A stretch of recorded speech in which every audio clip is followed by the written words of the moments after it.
تب حکم الہی ہوگا کہ فرشتوں اسے منہ کے بل گھسیٹتے ہوئے جہنم میں لے جاؤ۔ جب اسے جہنم کی طرف لے جایا جائے گا تو وہ پوچھے گا کہ مجھے یہ تو بتا دو کہ میری پہاڑ جیسی نیکیاں اس کاغذ کے ٹکڑے کے سامنے ہلکی کیسے ہو گئی کہ مجھے تم جہنم میں لے جا رہے ہو؟ فرشتے کہیں گے کہ تم نے اپنی زندگی میں ایک مرتبہ اپنے ماں باپ سے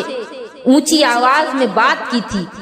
ایک مرتبہ ان سے غصے میں اور جھلا کر بات کی تھی، اسی ایک مرتبے کی وجہ سے تمہارا سارا کا سارا جو کیا ہوا تھا سب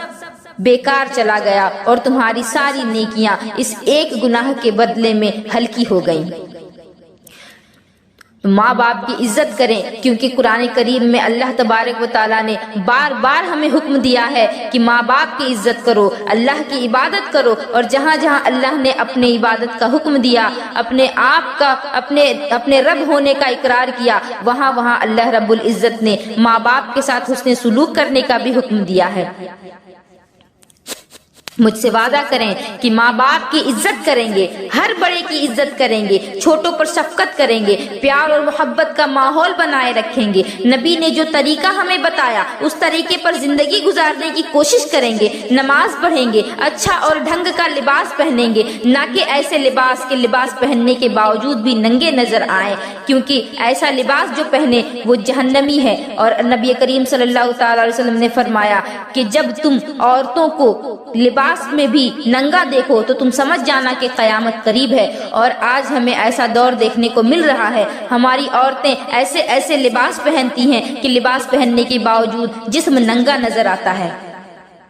مجھ سے وعدہ کریں کہ کسی کی بہن کسی کی بیٹی کو نہیں چھیڑیں گے، کسی کی بہن بیٹی کو نہیں تکیں گے، دنیا والوں کو دکھا دیں اور دنیا والوں کو بتا دیں کہ نبی کا غلام ہوتا کیسا ہے، جس پر علامہ اقبال نے کہا کہ دشت تو دشت ہے دریا بھی نہ چھوڑے ہم نے، دشت تو دشت ہے دریا بھی نہ چھوڑے ہم نے، اور بحر ظلمات میں دوڑا دیے گھوڑے ہم نے۔ میں اپنی بات کو اب یہیں پر ختم کرتی ہوں، اس امید کے ساتھ اللہ رب العزت ہمیں عمل کرنے کی توفیق عطا فرمائے۔ وما علینا الا البلاغ۔ السلام علیکم ورحمۃ اللہ وبرکاتہ۔